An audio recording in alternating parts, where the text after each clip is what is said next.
Supreme court ने ये नहीं सुना कि जो उस क्षेत्र में आप खड़िया खोद रहे हैं वहाँ आप नदियों को कितना प्रभावित कर रहे हैं, उन नदियों को जो नदियाँ पूरे का पूरे भारत की करोड़ों करोड़ लोगों की जीवन रेखा है। अभी आपने देखा होगा कि सोनम वांगचुक अपने अपने हिस्से के हिमालय को बचाने की लड़ाई लड़ रहे थे, अब वो जेल में बंद हैं। हिमालय को अगर खतरा किसी से रहा है तो दिल्ली से रहा है, देहरादून से रहा है, या उन तमाम राज्यों और देशों की राजधानियों से रहा है जिन राज्यों और देशों की राजधानी पर कहीं ना कहीं कॉरपोरेट की नज़र है। ये जो नदी सामने दिखाई दे रही है यह रामगंगा नदी है। रामगंगा नदी को आप समझ सकते हैं अपर शारदा एरिया की वह नदी जो नामिक क्षेत्र से निकलकर आती है। ग्लेशियर से निकलने वाली ये नदी, ये जो सामने हिमालय आपको दिखाई दे रहा है, केवल ये वाला भाग हिमालय का, सिर्फ यह वाला भाग जो आप देख रहे हैं उस भाग से तैयार होकर आती है। पूरे ऊपरी क्षेत्र को नामिक का क्षेत्र भी कहते हैं। और आप देख रहे हैं कि जहाँ हिमालय नदियों का निर्माण शुरू करता है वहाँ की बुनावट कुछ इस प्रकार की होती है। दोनों ओर से पहाड़ उठते हैं, खड़े खड़े आगे को सरक जाते हैं, बीच में एक पतली सी लकीर पानी के लिए बन जाती है जो आगे को बढ़ती है।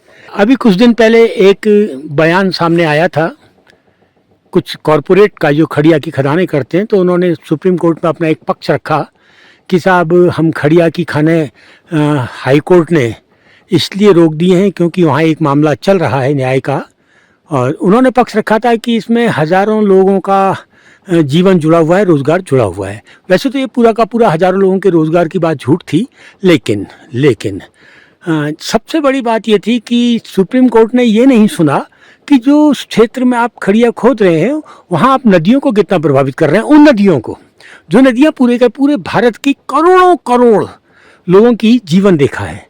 खैर, ये एक बड़ा मामला है, बृहद मामला है। हिमालय को झेलने की आदत है, हिमालय झेल रहा है।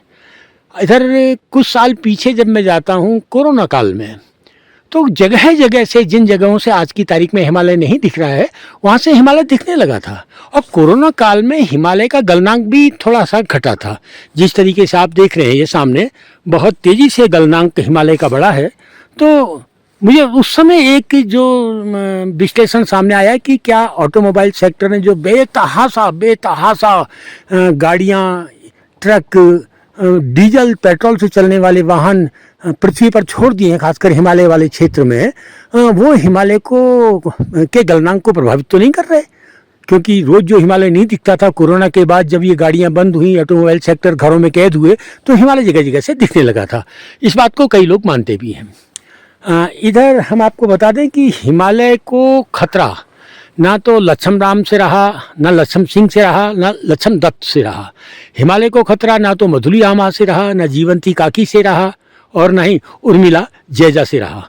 हिमालय को खतरा हिंदू कुश काराकोरम से ध्रुव वर्मा के बीच में फैले समाजों से कभी नहीं रहा। ये समाज तो हिमालय के रक्षक हैं, हिमालय को बचाने वाले समाज हैं। हिमालय को अगर खतरा किसी से रहा है तो दिल्ली से रहा है, देहरादून से रहा है, या उन तमाम राज्यों और देशों की राजधानियों से रहा है जिन राज्यों और देशों की राजधानी पर कहीं ना कहीं कॉरपोरेट की नज़र है।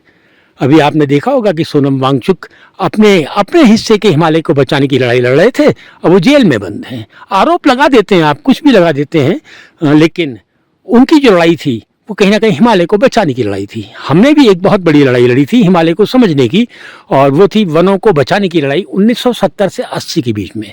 और उस लड़ाई को बहुत चालाकी के साथ चिपको शब्द देकर पूरी की पूरी लड़ाई को ख़त्म कर दिया गया, और सरकार के लिए एक रास्ता खोल दिया गया कि आप और अधिक कानून बनाइए, कठोर कानून जनता के खिलाफ, वनों को बचाने के नाम पर, वन्य जीवों को बचाने के नाम पर, हिंसक पशुओं को बचाने के नाम पर, ताकि हिमालय का जो क्षेत्र है, पहाड़ जो है, वो खाली हो जाए, पलायन कर जाए।